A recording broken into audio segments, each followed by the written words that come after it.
They mocked him, judged him by nothing more than his worn coat and scuffed boots, until they realized, to their shock, that the man they had just humiliated was none other than Clint Eastwood, a living legend of Hollywood. What happens when a symbol of humility and quiet strength steps into a world that only respects wealth and appearances? This is more than just a story about buying a car. It's a powerful lesson in respect, and how a luxury dealership paid the ultimate price for their own prejudice. If you enjoyed this story, don't forget to hit subscribe, because tomorrow I've got an even more incredible story waiting just for you. The morning sun cast a golden hue over Los Angeles, stretching across the city like an invitation for something unexpected. Clint Eastwood, an iconic figure known for his legendary presence both on and off the screen, walked with his usual unhurried stride. Dressed in a long wool coat, a sturdy button-down shirt, well-worn jeans, and rugged leather boots, he exuded a quiet confidence that few could match. His weathered face, marked by time and experience, remained stoic as he approached his destination, a luxury car dealership known for its exclusivity. As Clint stepped inside, the scent of polished leather and fresh upholstery filled the air. The marble floors gleamed under the showroom lights, reflecting the immaculate vehicles on display. Employees in tailored suits moved about with practiced grace, attending to customers adorned with expensive accessories. Yet, as Clint entered, there was no warm greeting, no polite inquiry about how they could assist him. Instead, his presence barely registered with the staff, their gazes sliding past him as though he were invisible. A few employees exchanged quick, judgmental glances before turning away. The unspoken message was clear. He didn't belong here. To Clint, it was just another day. He had never let fame dictate how he carried himself, nor did he care about the superficial standards others held. But what happened next would prove that perception and reality were about to collide in a way no one inside that dealership expected. As Clint moved through the showroom, the sleek, polished cars reflected the overhead lights like mirrors. The scent of leather and fresh upholstery lingered in the air, blending with the quiet hum of conversation. Despite the luxurious setting, something else hung in the atmosphere, subtle but unmistakable. A few employees stole glances in his direction, their expressions shifting between curiosity and quiet amusement. Dressed in a worn wool coat and scuffed boots, Clint stood out among the well-dressed clientele. "Does he even know where he is?" one muttered. "Doubt he's buying anything. Just looking." Another shrugged. The comments didn't faze him. Clint had spent a lifetime walking into rooms where people underestimated him. He simply continued scanning the showroom until a particular model caught his eye. Approaching a young salesman glued to his phone, he spoke in his usual measured tone. "Excuse me. Can you tell me more about this car?" The salesman barely acknowledged him, muttering, "Hang on, I'll get someone," before walking off, never to return. Clint remained where he was, tracing his fingers along the car's polished frame. Around him, the whispers persisted, growing just loud enough to hear. "Why is he still standing there?" one voice scoffed. "Maybe he thinks someone's actually going to help him," another chuckled. Still, Clint didn't react. Instead, he simply adjusted his stance, letting the moment stretch. He had seen this kind of arrogance before, and soon they would realize their mistake. A few moments later, the glass door of an office at the far end of the showroom swung open. A sharply dressed man stepped out, Richard, the dealership manager. His every move was deliberate, exuding the kind of confidence that came from years of catering to an elite clientele. The pristine suit, the gleaming watch, the polished shoes, everything about him was carefully curated to project power and status. As he strode toward Clint, his eyes made a subtle but intentional scan of the man standing before him. The worn wool coat, the rugged boots, the face that had seen decades of experience. A single glance, and he had already made his judgment. "Good afternoon," Richard greeted smoothly, his voice carrying a polite indifference. "Can I help you with something?" Clint turned his gaze toward him, his expression unreadable. "That model over there," he said, nodding toward one of the most exclusive cars in the showroom. Richard's smirk was almost imperceptible, but it was there. "That's a very special vehicle," he said, his tone carefully measured. "Rare, custom designed, not something you see every day." Clint's expression remained unchanged. "That's why I'd like to know more about it." Richard paused for just a fraction of a second before letting out a soft chuckle. His gaze flicked downward, briefly landing on Clint's boots before returning to his face. "I must say, we don't usually have people quite like yourself asking about these models." His words were smooth, but the implication was razor sharp. The atmosphere in the showroom subtly shifted. Employees who had been engaged in their own tasks now stole glances. A few customers nearby slowed their conversations, sensing the underlying tension. But Clint didn't move, didn't blink.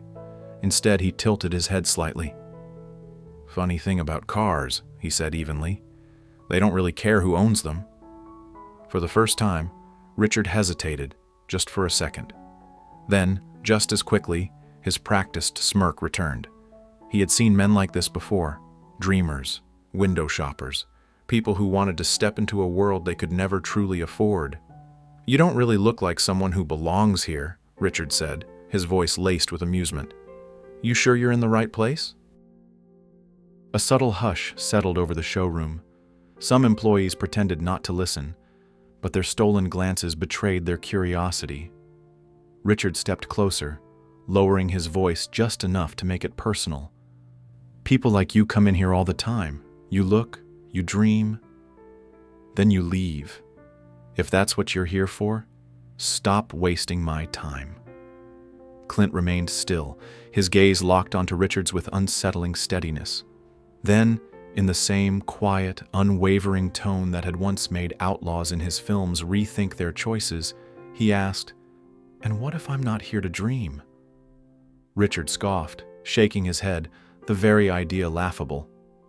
"Then I'd say you're in the wrong place," he said coldly, "because this dealership is for people who belong, people who have something to prove. And you—" He gestured slightly toward Clint's coat, his entire presence. "Don't exactly fit that profile." The air in the showroom felt charged, as if the entire space had been reduced to the few feet between them. Clint, however, remained exactly where he was, unwavering. Then, Richard made his mistake. Frustration twisted into something more reckless, and before he could stop himself, he raised his fist in a misguided attempt to assert his dominance. But before the blow could land, Clint moved, effortlessly, instinctively. His hand shot up, catching Richard's fist mid-air, stopping it in its tracks with a grip that was firm but devoid of aggression. The entire showroom fell into stunned silence. The employees, the customers, everyone had frozen in place, their gazes locked onto the scene before them. Richard's breath hitched. His face went pale as he realized what had just happened. He was completely overpowered, and yet Clint had not retaliated. The older man's grip was steady but not cruel, a simple display of control rather than force. For a moment, neither of them spoke. Then, in a voice as calm as ever, Clint said, "The anger you're feeling right now, it's got nothing to do with me. Maybe you should think about that before you take it out on someone else." Then, just as effortlessly as he had caught it, Clint released Richard's fist and took a slow step back. Richard staggered, his face flushed with a mixture of shock and embarrassment. He glanced around, realizing that every single eye in the room was now watching him. Not Clint, not the cars, just him and his failure to control himself. The silence stretched, unnatural and thick, as every eye remained on Clint. Employees shifted uneasily, unsure whether to intervene or remain spectators to what had just transpired. Customers who had once been absorbed in their own affairs now stood motionless, their gazes flicking between Clint and the disgraced manager. No one spoke. No one moved. In the far, the entire confrontation, the heavy silence that followed, and the sheer presence Clint carried, it was all recorded in crisp detail.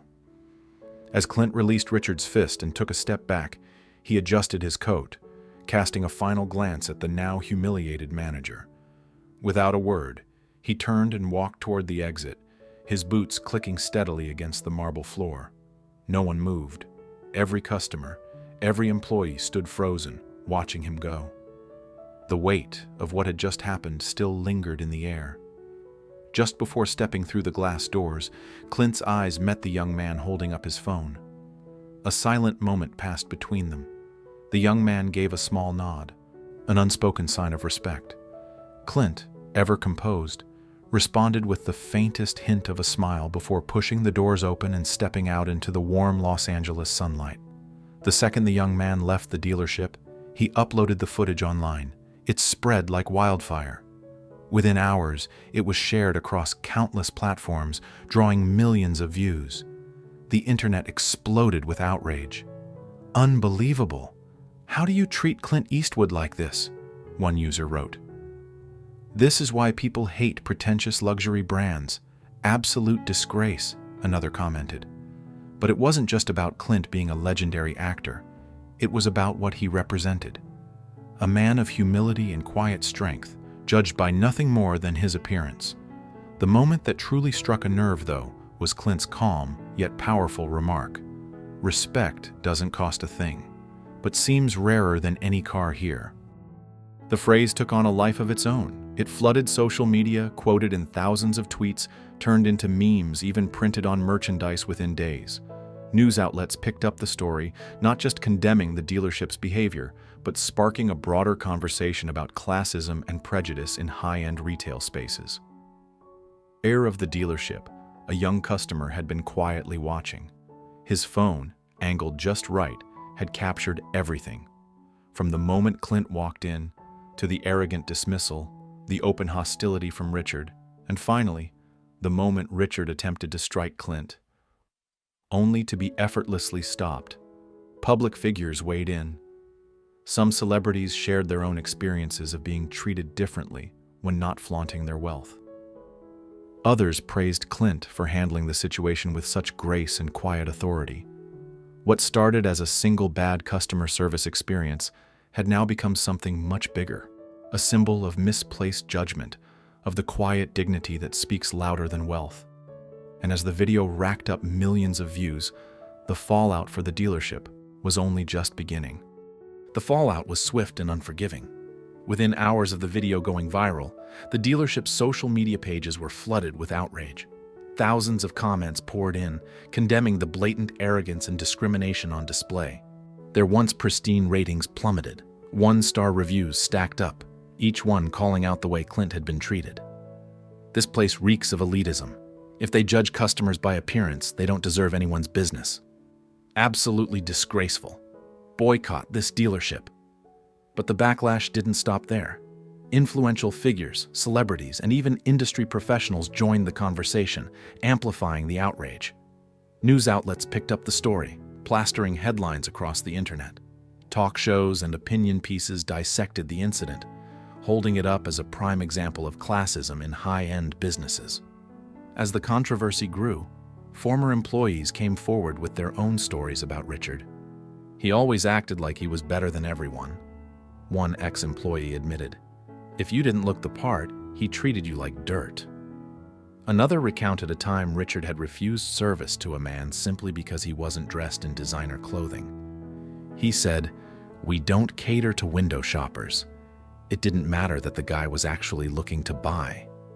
Even past customers shared horror stories, ignored, dismissed, or treated with open disdain because they didn't fit Richard's mold of a worthy client. The dealership's reputation, once built on exclusivity and prestige, was now crumbling under the weight of public scrutiny. Desperate to salvage what little credibility remained, Richard issued a press release filled with hollow apologies. He claimed his actions had been misunderstood and that the incident had been blown out of proportion. He insisted he hadn't recognized Clint Eastwood and that it was all just a mistake. But the public wasn't buying it. His words rang hollow, failing to address the real issue. The damage was already done. No amount of damage control could erase the stain left on the dealership's name. Days passed, and foot traffic dwindled. High-profile clients distanced themselves, unwilling to be associated with the controversy. Calls for Richard's resignation grew louder. Under mounting pressure from both the public and upper management, his termination became inevitable. The dealership, once a beacon of luxury, had become a cautionary tale. a stark reminder of the cost of arrogance, elitism, and the failure to treat people with basic human respect. Despite the media frenzy, Clint remained characteristically silent.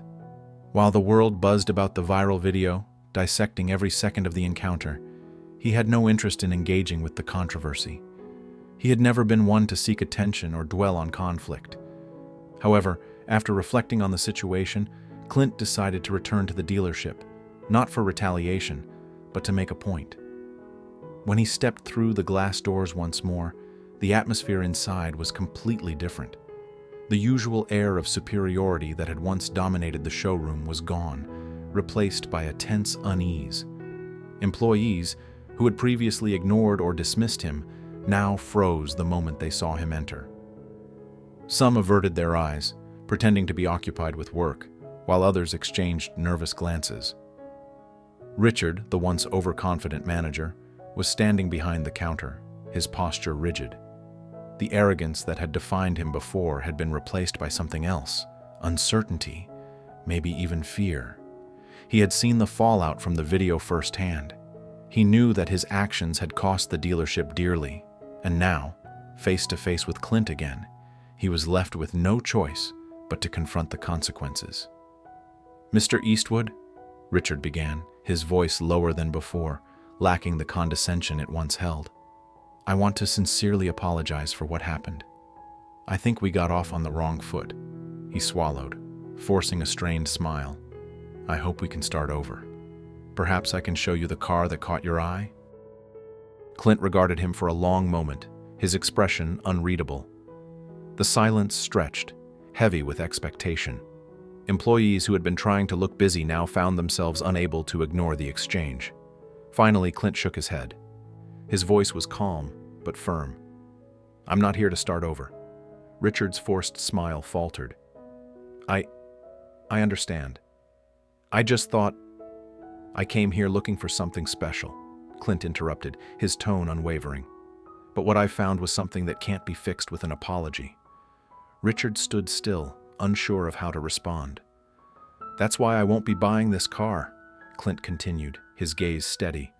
"Not from this dealership." His words landed like a final blow.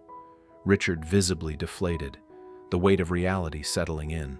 Around them, employees absorbed the exchange in silence, knowing there was nothing left to say. Without another glance, Clint turned and made his way back toward the exit, leaving behind a lesson that would not soon be forgotten. Clint didn't need to make a statement online or seek revenge. His actions spoke for themselves. Instead of wasting another second on the dealership that had shown him nothing but disrespect, he quietly continued his search. This time, he walked into a smaller, family-owned dealership known for its fair treatment of customers. The contrast was immediate. As soon as Clint stepped inside, he was met with a warm smile from the owner, a middle-aged man named Sam who had spent decades running the business with integrity. "Welcome. How can I help you today?" Sam asked, his tone genuine, without the rehearsed salesmanship Clint had encountered before. Clint gave a small nod. "I'm looking for something special, a car that represents something bigger." Sam studied him for a moment, not with judgment, but with curiosity and respect. "I think I have just the thing," he said, motioning for Clint to follow him deeper into the showroom. Unlike the previous dealership, there was no air of superiority here. No employees whispering in corners, no managers scrutinizing customers by their attire. Here, every customer was treated with the same level of respect, whether they were buying a luxury vehicle or a simple sedan. After a conversation about what Clint was looking for, he found the perfect car. Not just a machine, but something with a story, something he could use for a greater cause. Without hesitation, he finalized the purchase, shaking Sam's hand firmly. Word of Clint's decision quickly spread, and just like that, the humble dealership gained attention for all the right reasons. Customers who had followed the viral story took notice, choosing to support a business that prioritized integrity over status. Meanwhile, the once prestigious dealership Clint had first visited continued its downward spiral, a lesson in how arrogance and disrespect could bring down even the most luxurious of brands. Clint's story did not end with a viral video. It became a movement. Conversations about classism, human decency, and fairness dominated public discourse. Social media continued to buzz with the story, and even major luxury brands took note, reassessing their approach to customer relations. Meanwhile, Clint remained true to himself, uninterested in the fame of the moment, focused instead on his values and mission. His quiet but firm stance sent a clear message. Respect is a fundamental right, not a privilege. His words, his actions, and his refusal to be defined by material wealth reminded the world that dignity is not about what we own, but how we treat others.